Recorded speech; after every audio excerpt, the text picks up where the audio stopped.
You're tuned in to Steve Megatron on Altered Geek.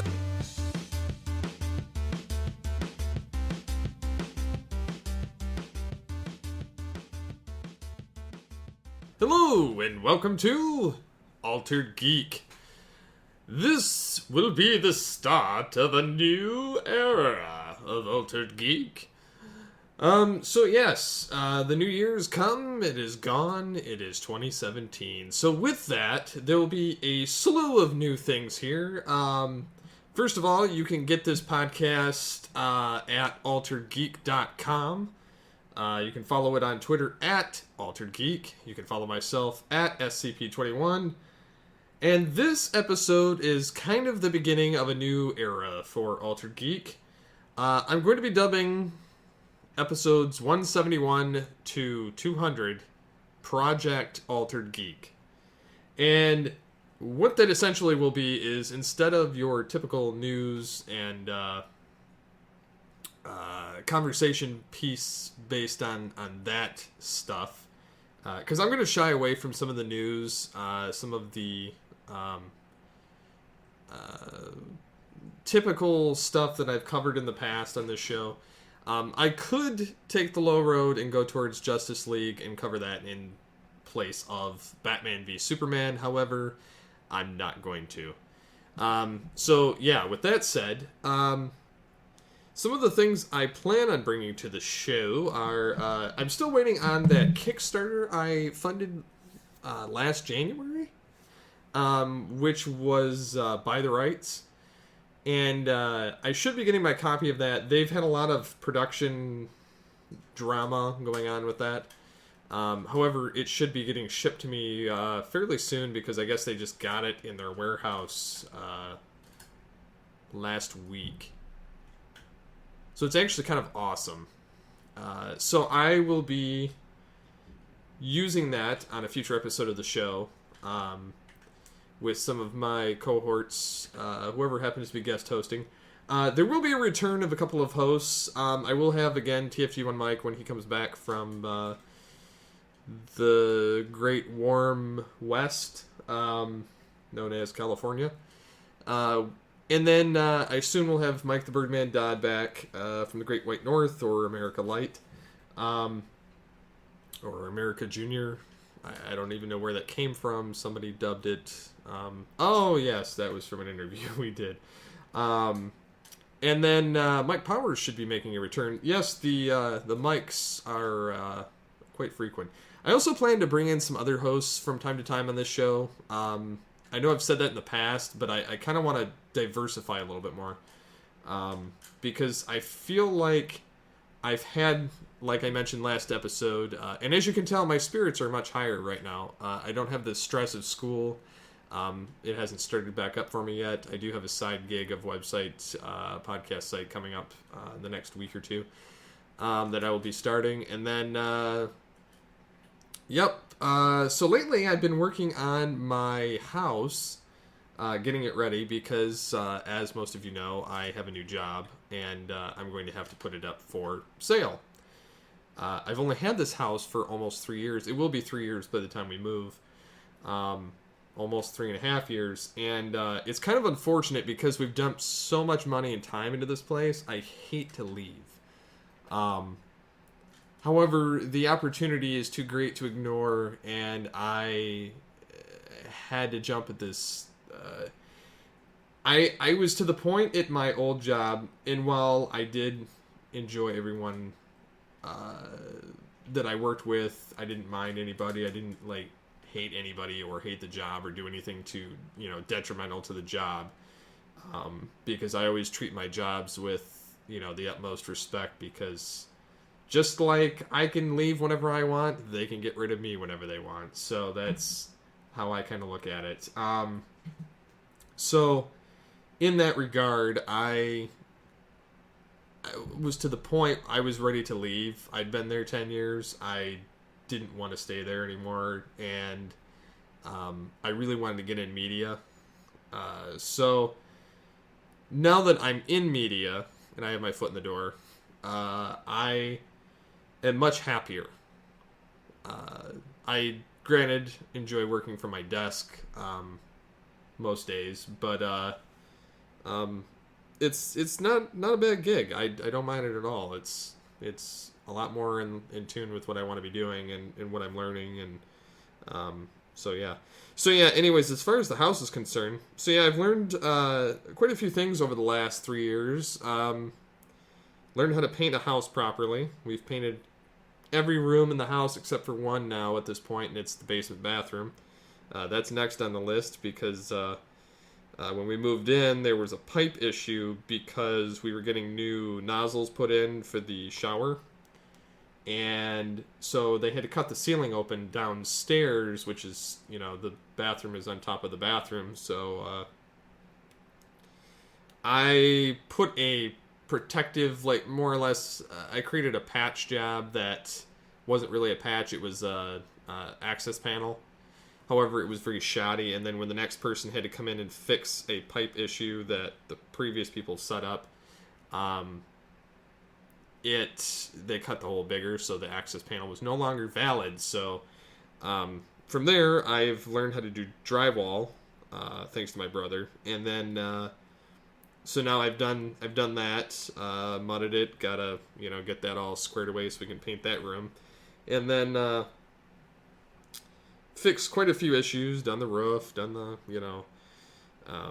landscaping, done wiring. I've done pretty much anything that I wasn't experienced with before getting the house. And so now it's been kind of a challenge to prep it for sale because we've put all this time, blood, sweat, and tears into it. I don't really want to leave it. And then I wonder if I'm going to ever get something that's as nice as what I have now, if not better. So yeah, it's a little scary. But yeah, I learned how to wire Ethernet through rooms. I've learned how to wire cable. I learned how to change outlets. I've learned how to install ceiling fans. Again, I did it as a kid with my dad, but I can't remember that. So, but yeah, so I mean, it's not hard stuff. It's just learning it. And then of course I've acquired so much crap. And as I mentioned, I am going to be selling a lot of my stuff. I do have my comics sold. I do have quite a bit of Batman memorabilia. I have DVDs, Blu-rays I'm going to be getting rid of, and a lot of other miscellaneous toys. I've come to this point in my life and in my geekdom that, much like this show, I feel like I'm an altered geek. I'm altering myself in my geekdom. And in that regard, I wonder how you guys have altered yourselves in your geekdom. Even if it's within the past 3 years, within the past 10, I mean, I've changed significantly. I used to be about getting as much crap as I could store, and now with moving, I'm having to cut it down to as little as possible. I've managed to fit my desk and all of my collectibles into 2 totes, which is near impossible. However, I have managed it. So there is that. And it's been a tough choice. I had to decide what I was going to part with and what I wasn't, what I was going to sell, what I wasn't. My Beast Wars figures that I have remaining, I'm not parting with. Just too much nostalgia there to part with them. I still have my Masterpiece Prime. I still have my Combiner Wars Megatron tank with the add-on, and then various Batman figures, a couple of Lego creations that I've had forever. So yeah, I mean, I've got quite a few things still that I'm not parting with, but being that these things have to sit in totes for quite some time, it's made it harder to want to keep certain things. So yeah, I've greatly decided to condense, and then of course I'm going to be buying this new monitor, which funny enough, we used to have well over, I don't know, 1,400 movies, give or take. And my wife and I, as we've changed our lifestyle. Because, as most of you know, or, have noticed from whether it's Tooncast Beyond's 25 Days of Christmas or this show, I've kind of shied away from the swearing, from the kind of... I do get some off-color jokes still from time to time that kind of just come out. Taking me, 10 years to learn how to do this skill, and now I'm like, yeah, I need to kind of not do this. So there's that, and then we've gone through these movies, and basically if they've got an extensive amount of swearing in them, because neither my wife nor I can really stomach it anymore. And when I say extensive, I mean like content where it's, F, F, F, F, blah, blah, blah, blah, blah. Like, I can't stomach it anymore. So we got rid of all those. Those were pretty much the first on our list. We got rid of horror movies. We got rid of just a lot of stuff like that.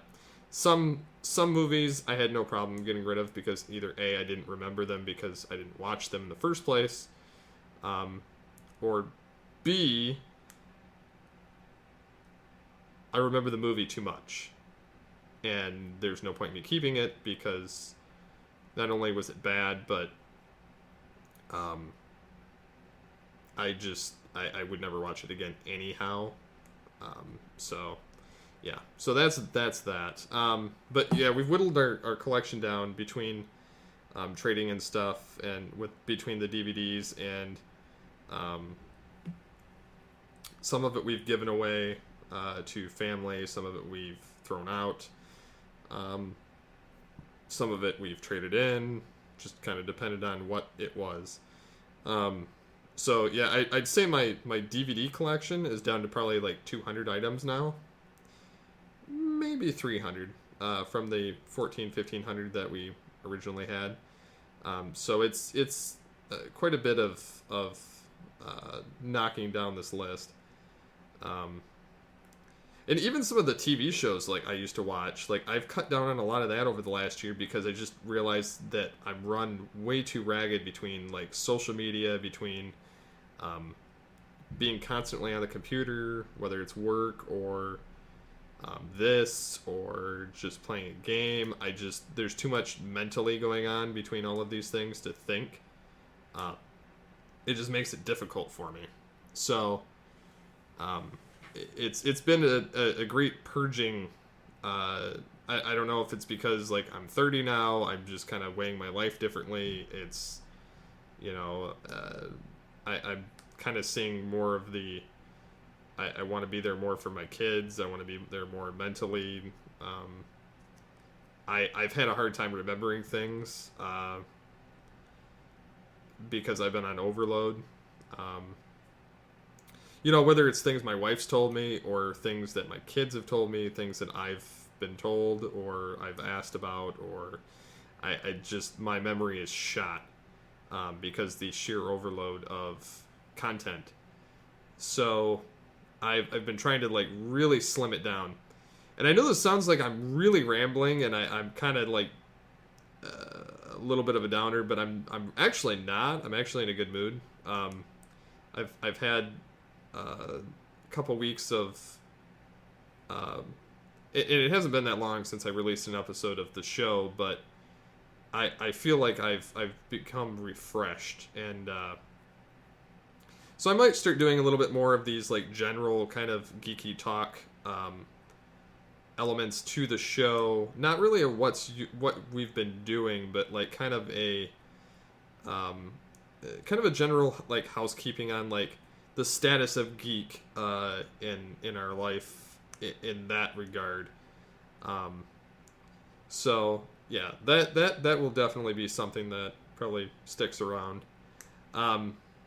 So yeah, some of the fun things that we've gotten into recently are my kids have recently gotten heavily into Legos, which is spectacular for me because I still love playing with Legos, and it amazes the kids when they see me build something.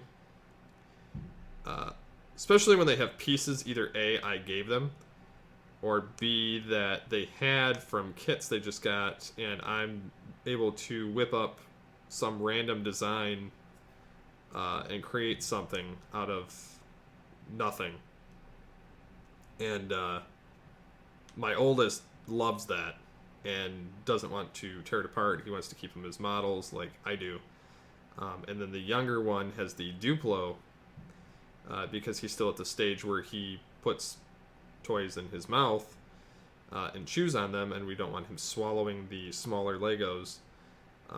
So it's been fun. I've built anything from like robots to rockets to dinosaurs to whatever basically they want me to build. And then they both get this like OCD, like mad when they can't put it back together, which is kind of funny in and of itself. But yeah. And then something fun came along during New Year's Eve. My wife went to one of her friend's house to kind of celebrate, and was planning on being home later that night. And then there was my two kids. I watched them for the night. Yes, I babysat my kids. Yes, that sounds so stupid when parents say that.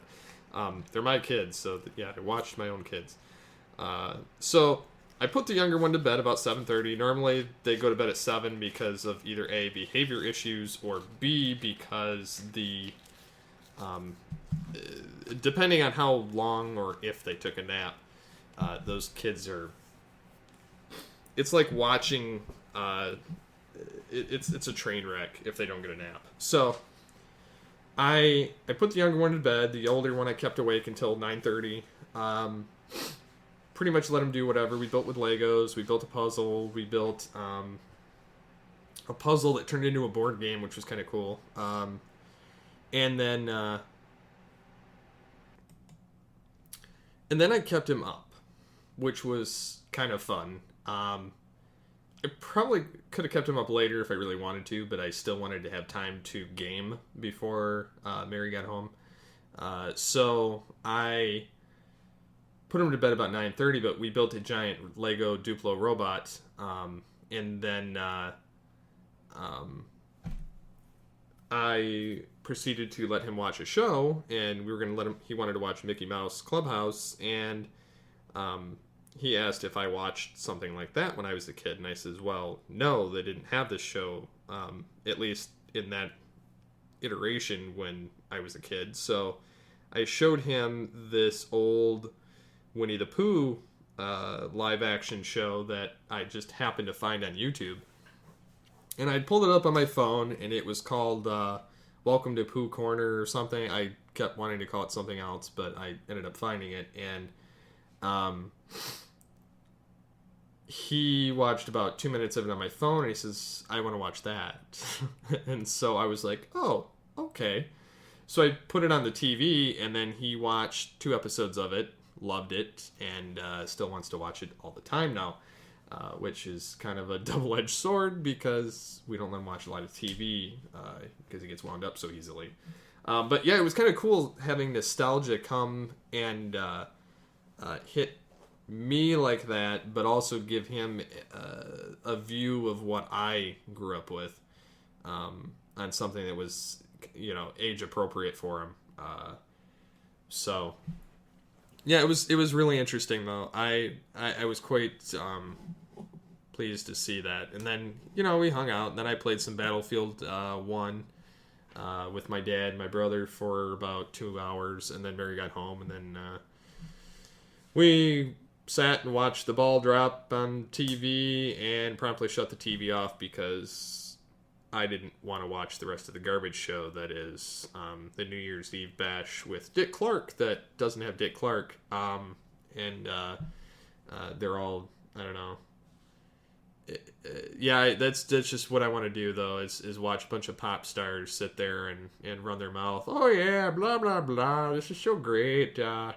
Yeah, this is what I want. And they're standing out there in the freezing cold, and really ridiculous clothes, and I can't stomach that garbage anymore. So anytime I see stuff like that, I have to shut it off.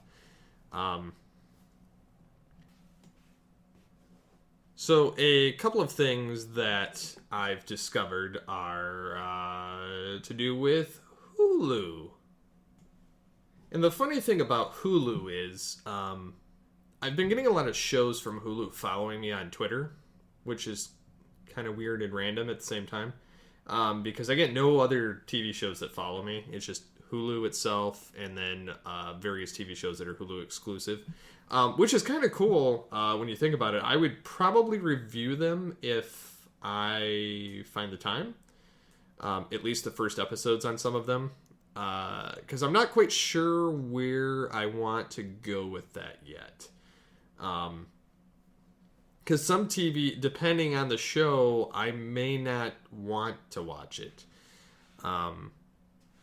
I'll give most a chance, but if the premise is not something I would get into or think I would enjoy, at least the first episode, I probably won't watch it.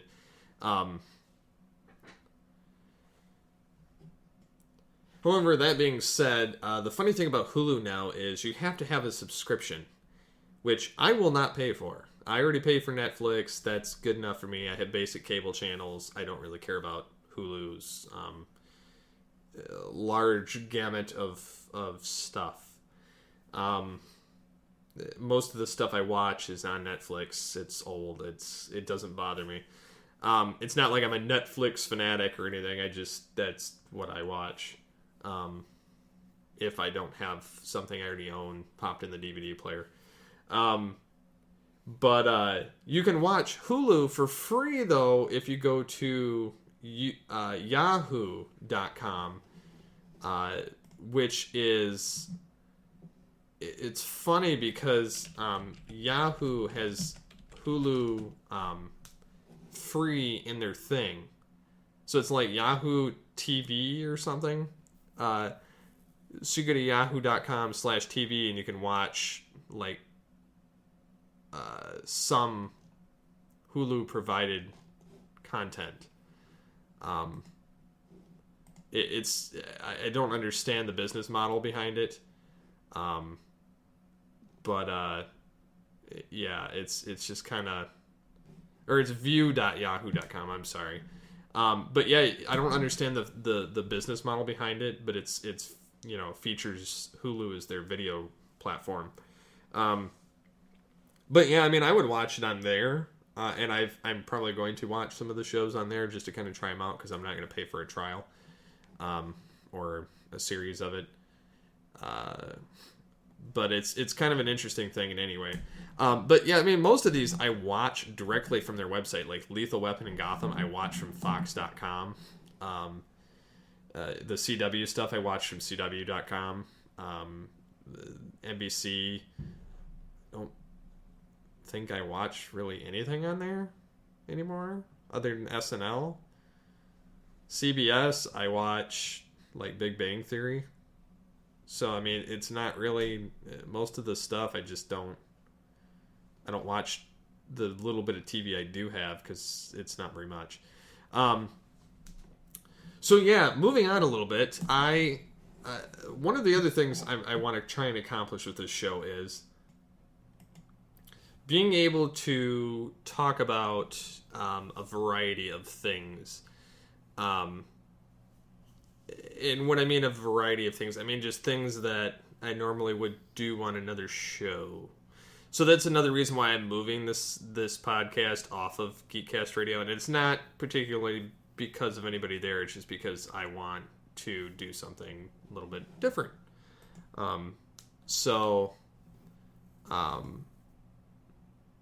Yeah. So expect me to talk more tech, more random geekiness as the year goes on, because I'm going to be learning quite a few new things and playing around with quite a few new things. I hope to get this new monitor soon, because I'd really like to talk about that. Because I'm going to be going from a 19-inch monitor to a 27-inch monitor, which is going to be a huge difference when I'm editing video and when I'm playing games. So there is that. The other thing is I'm going to try and set up like a dedicated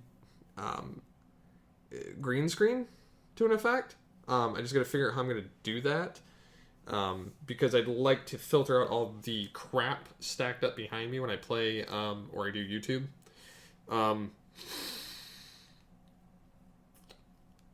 So there is that too.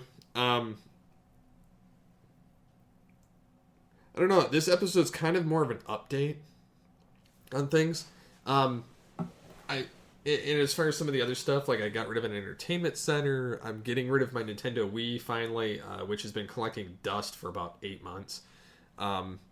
It kind of sucks for the virtual console games that I downloaded that are on a SD card. But there's we have 8 games, and we have the console, and then we have additional controllers, and then we have GameCube controllers. So I'm assuming we're going to get a decent chunk back from some of that. From Disc Replay. And mixing that in with what we already have in store credit there, I should be able to buy that monitor. And I'm going to trade in one of my monitors too, which actually kind of sucks because one of them's got USB on it and the other one's got crystal clear picture. So yeah, it's a little bit different, but doesn't matter. I'll figure it out. Yeah, so with that, I'm going to take a quick break, and we'll be back with some other content. Oh, hey, Jimmy. Yeah. Tell your mom I like them apples. And we're back. So, on this part of Altered Geek, I plan to talk about... since before the break, I actually did take a break. I stopped recording for a little bit because I didn't really have anything else to add. And what I've discovered is if I record a little bit each day, I can actually make a combined podcast with all the breaks in it that I need.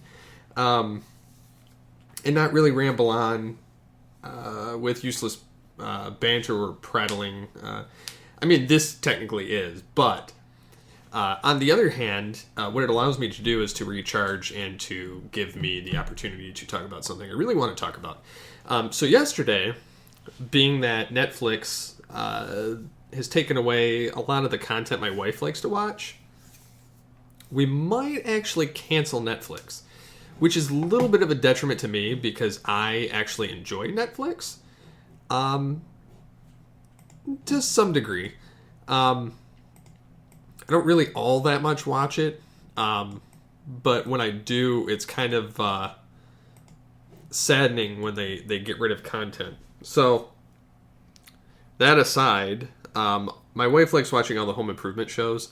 Much in the vein of like Fixer Upper or, the Flip It House shows or, a lot of that kind of stuff. And so, I kind of get where she's coming from when they've taken away literally everything she watches. So, it makes it a little bit harder for her to want to spend this money on it. Again, completely understand. So, I was looking at other avenues yesterday after recording Altered Geek, and I figured, maybe I could do a trial of Hulu or Amazon Prime to give it something else to look at. What I discovered when I signed up for both of them for the free trials, well, Amazon doesn't give you the free trial if you've already had Prime at one time. They make you pay right up front, which kind of blows. And this is kind of one of my pet peeves with some of these tech groups, such as Amazon, Hulu, Netflix. They don't really let you see what they carry because they hide it behind the subscription wall and make you sign up first. If I'm wrong, feel free to let me know in the comments. However, that being said, as far as I know, the only one that gives you the, what they're carrying is Netflix, and you have to go to like a geek site just to find it. the thing I didn't like about Hulu was it's a lot of the same content Netflix has, plus a lot of the stuff I can watch on my normal basic cable. And then it had a bunch of crap I just don't care about. Like, there's nothing in there that isn't something I would want. I found maybe 10 things in there to add to my queue, and it was stuff I had on my Netflix queue already. Or there was legitimately like 2 things that weren't on Netflix that I added to my queue, and that was it. I found no incentive to sign up for Hulu. None of the programming I wanted to watch was on there. They're pretty limited on their shows as far as some of the stuff's concerned, at least as far as I can tell. So I canceled it. I still have Hulu for the next week for free trial, I think. So last night I signed up for Amazon Prime. And what I discovered there is that I didn't care for much of the content there either. It was a lot of the same stuff that's on Netflix or Hulu, including some stuff that recently got taken away from Netflix. My pet peeve, though, is that they don't... One, their interface is cumbersome. It's not user-friendly. 2, you can't tell what's behind the paywall and what's not. In other words, there's content on there that it tells you it's a part of Amazon Prime.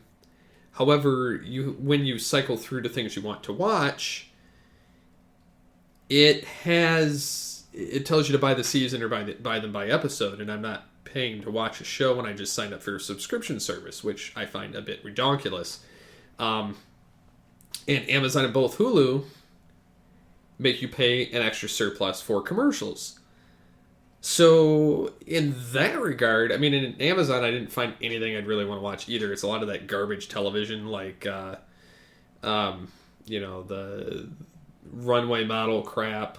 There's a lot of the reality shows that are garbage. A lot of the Losing Channel, or what used to be the Learning Channel's modern content, which is also garbage. So I found no incentive to keep any of it. So I canceled that too. And so it's leaving me back in Netflixville. And if I were still the person to decide to pirate content, this would lead me ultimately back to that. However, I'm not. So I'm going to have to watch my shows that I want to watch and then just kind of do without, or go to the subscriber's website and watch it directly there so that I can give the ratings to the show. And speaking of ratings, and this is kind of a separate vein, but I know Blanchard's going to get on this at some point. Girl Meets World, one of the more successful revival shows, also one of the number 1 rated on Disney Channel, got canceled for another season, and they're in season 3, and it's going to be rounding out 3 more episodes, and then wham bam done, so the show's over. I'm hoping Netflix picks it back up, because it would be nice to see them be on the teeny bopper stage and see them go on to like such as college, much like Boy Meets World did. Just in that vein, I've enjoyed that show. I mean, yes, it's not on my top 10 anymore, but I've enjoyed that show more than some of the other revival shows. I mean, we've had a 24 revival show. We've had X-Files revival show. We've had Full House revival. We've had Gilmore Girls revival. We've had, Boy Meets World. And then we've had, like, I want to say there's a couple other ones, but I can't put my finger on what they were. I know there's some I'm forgetting. These are the ones that stand out in my mind. So I'm kind of disappointed that they're getting rid of this, because it's one of the last shows that stays true to the old, here's a message. Yes, it's up to date. No, it's not pandering to the PC police. No, it's not, it's not destroyed from its wholesomeness, I should say.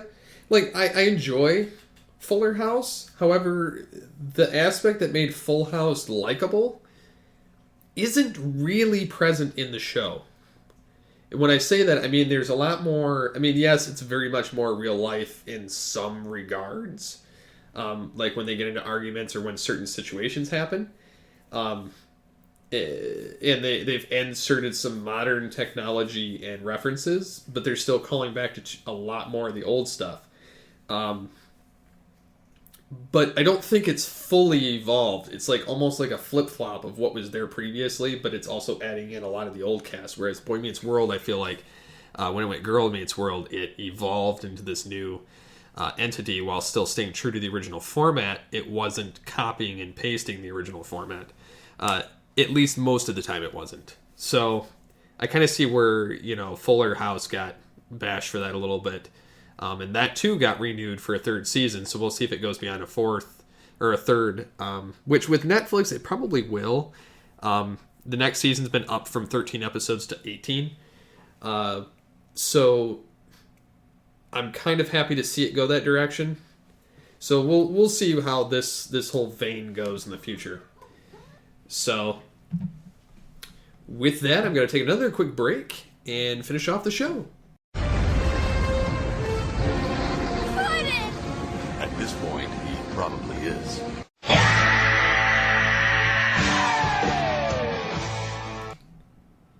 So, something awesome that I wanted to bring up that I thought was kind of neat, that kind of popped over the last week, and it's a little pop culture related, but it's fine. So,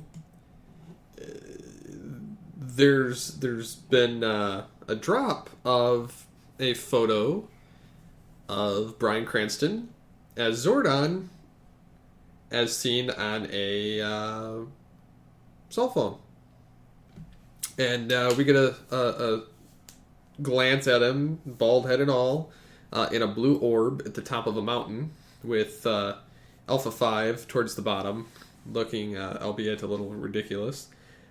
He looks a little... It looks a little weird, but it's got like a green thing all around him, like kind of like it's transmitting his or holding his energy essence in between there. But it's one of the few characters maintaining a relatively faithful appearance to his predecessor. Yeah, and it looks like Alpha 5 has been slightly redesigned as well. So I'm kind of wondering if they redid Alpha 5 again, based on the complaints of the fans. But it's not close enough of a picture to tell. But yeah, the Cranston said he was performing a lot of motion capture work with plans to dub the character into scenes through CGI. The tenet of the storyline is that this is a real person who's trapped in the Aether world, and it becomes this in the wall, so to speak, of the command center. He still has a heart and mind, but an agenda that he's got to get these Power Rangers to defend the Earth, or everyone else they know will be killed. And it doesn't speculate whether we'll actually get to see Zordon pre-floating blue head, but I would be in favor of seeing that happen. So we kind of get that backstory of Zordon and see him, pre-Power Rangers. That would be nice to see that as like an intro to the movie, with him fighting Rita and then getting locked up. Time will tell, I guess. I'm definitely glad that they get Cranston to fill in, especially because he got his start in Power Rangers. So that's kind of ironic that he's kind of come full circle back to the franchise that he got to help with in the beginning. Another awesome thing that kind of popped up is Star Wars Rebels mid-season trailer popped up. And we got to see something awesome. We get to see Saw from Rebels, or Rogue One. We get to see the Death Troopers. We got to see what looks like the robot that eventually defects, attack Chopper. We get to see Thrawn actually fighting. We get to see the Darksaber come up again. We get to see the holocron from Obi-Wan Kenobi in Clone Wars, basically, or Episode 3, to all Jedi, telling them to stay away and to go into hiding, and Ezra has it. And you see him, and he's a little bit older than his Clone Wars looking self, and a little bit older than his Episode 3. However, he wasn't the white-haired Obi-Wan that we know from later. Being that this is only like a couple years before the Battle of Yavin, we have Rebels. They're going to discover the Death Star in the series in this third season, because everything's leading up to that. I mean, they've been leading up to that anyway, but it's going to tie in with Rogue One, and I think next season will kind of more so tie in with Rogue One, if not this season. And then we should be caught up to, pretty close to anyway. I see it going another season at least, but being pretty close to caught up to Episode 4. Or maybe even seeing what happens to these characters during Episode 4. It would be kind of interesting to see how far they decide to take the Rebels. It's been a good show, so I would definitely be in favor of seeing them go on beyond that, maybe even to Hoth. And then we see Darth Maul meeting on Tatooine. Same place he discovered Obi-Wan and Anakin and Qui-Gon in the first place. And Obi-Wan's in the middle of the desert with a fire, with his cloak on, leaning over it. And you see Darth Maul coming up close, and Obi-Wan's like, "You're in the wrong place, my friend." And then he stands up and pulls the cloak back, and Darth Maul's lightsaber comes out, and his lightsaber comes out, and he's the older version. And then they charge at each other. So obviously Obi-Wan's not going to die here, because he, dies at Vader's hands, not at anybody else's, and that's because he allowed it. But it will be interesting to see where Darth Maul goes from here. I don't see them killing Darth Maul, because he's played such a powerful part in Rebels. However, that being said, they may actually kill him off, which could be interesting. And if they don't, maybe Obi-Wan is part of the reason why he, maybe gets disgraced enough, or maybe he becomes Snoke later on. Who knows? I mean, because Snoke looks pretty blasted old and worry for the wear and everything else, so he could be like kind of a gaunt version of Darth Maul in the future, which surprisingly would actually be kind of neat, because Darth Maul in this timeline doesn't like the Jedi, doesn't like the Sith, and doesn't like the Empire. So for him to say, for Snoke to say that he's been around since before the Empire, that, and with Clone Wars and Rebels being canon, that would actually fit really well if they're going to use a pre-existing character that they shouldn't have killed off anyway in the first film. But I would be apt to entertain that thought. We obviously know it's not Emperor Palpatine. He plummeted to his death, and they're not going to do the clone thing with him. So I would be okay with that, honestly. But yeah, that's definitely a trailer to watch, and the Obi-Wan image is just spectacular, and the voice acting in it is awesome. But Forrest Whitaker reprises his role as Saw Gerrera, and then they have Mon Mothma show up. They have the Death Troopers. They have it's definitely going to be interesting to see how this all plays out in the season. I would love to see Han show up at some point in here with Chewie. Maybe smuggling, or seeing the Fets, or just anything in general. It could be kind of awesome. But I guess time will tell. So yeah, that's about all I got this week on this episode. If there's anything you guys want to hear or see on the next episode, be sure to drop it in the comment section, or email me, feedback@alteredgeek.com or stories@alteredgeek.com.